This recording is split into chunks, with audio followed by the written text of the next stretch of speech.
des Affaires sociales et du travail, MAST, est heureux de vous accueillir ce matin pour le lancement de la semaine de la sécurité sociale qui s'étend du 4 au 10 octobre 2024 autour du thème « La sécurité sociale comme droit humain fondamental ». Cette activité d'information et de sensibilisation rentre dans le cadre global de la mise en œuvre de la politique nationale de protection et de promotion sociale, PNPPS, adoptée par le gouvernement haïtien depuis 2020 et dont le plan d'action a été validé qu'en 2023. Il est à noter que le gouvernement Gary Conille se montre très sensible par rapport à l'application du PNPPS. En matière de sécurité et de protection sociale, nous héritons d'un socle qui s'est sédimenté à travers le temps. Ce socle de sécurité et de protection sociale inclut l'accès aux services sociaux de base, la garantie de revenus de remplacement face aux pertes liées aux accidents de la vie et la création des conditions du travail décent. Sous la présidence du Marseille estimé est créé en 1949 l'Institut des assurances sociales d'Haïti, IDAH, dont la mission constituait à administrer les organismes de sécurité sociale, à savoir l'Office d'assurance accident du travail, maladie et maternité, OFACMA, qui couvre les risques d'accident de travail, maladie et maternité, et l'Office d'assurance vieillesse, ONA, qui couvre les retraites. Aujourd'hui, le système officiel de sécurité et de protection sociale comprend 4 volets. Premièrement, l'assistance sociale. Deuxièmement, les soins médicaux aux personnes. Troisièmement, l'assurance sociale.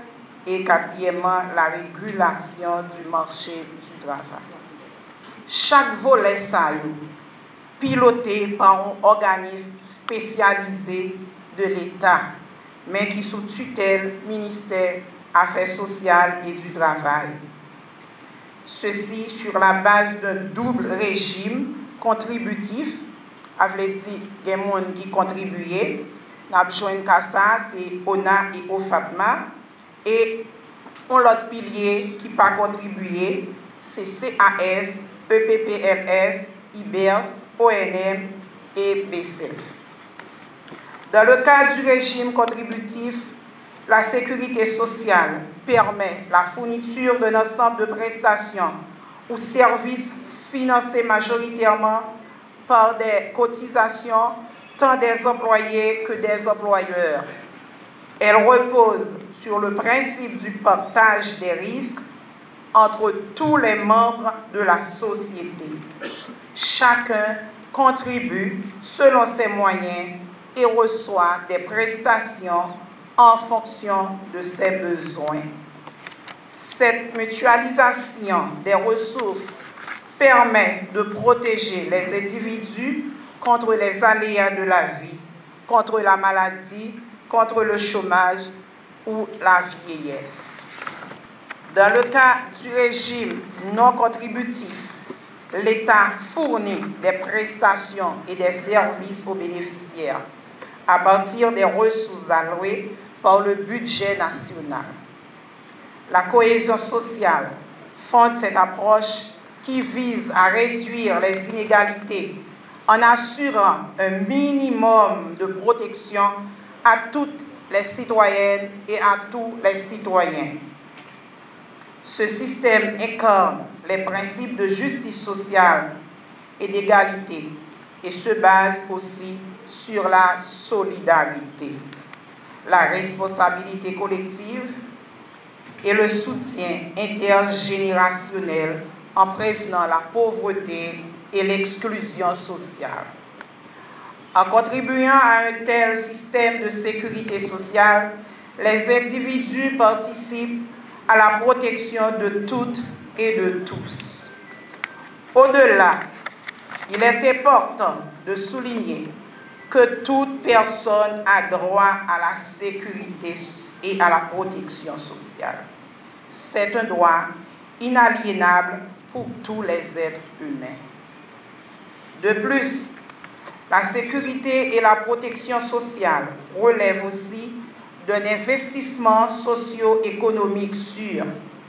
En investissant dans les capacités humaines, elle libère le potentiel de développement humain, élever des modèles de croissance également.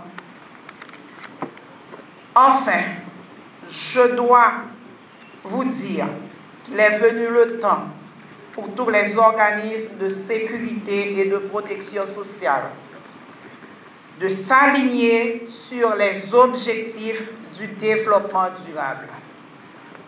Ainsi, ils devraient pouvoir, à l'horizon 2030, non seulement optimiser le système de protection sociale, mais aussi combler le déficit des formations qui empêchent les citoyennes et les citoyens de jouir pleinement de leurs droits, de savoir ainsi que de leur droit de bénéficier d'une protection sociale efficace. Nous passons semaine ça à aider citoyennes et citoyens à joindre information sur ça chaque organisme ça yo a fait. Au nom du ministre des Affaires sociales et du Travail, en mon nom propre et en celui de tous les organismes de sécurité et de protection sociale, je déclare lancer la semaine de la sécurité sociale ainsi que les activités qui la supportent.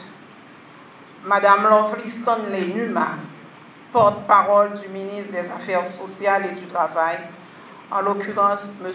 Georges Wilbert Franck, se fera un plaisir de vous communiquer les différentes actions inscrites dans le cadre de cette semaine de la sécurité sociale.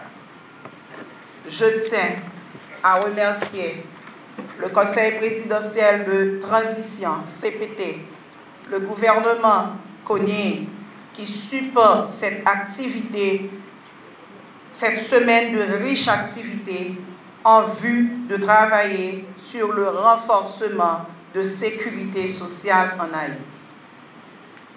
Je vous remercie toutes et tous et vous souhaite bonne semaine de sécurité sociale.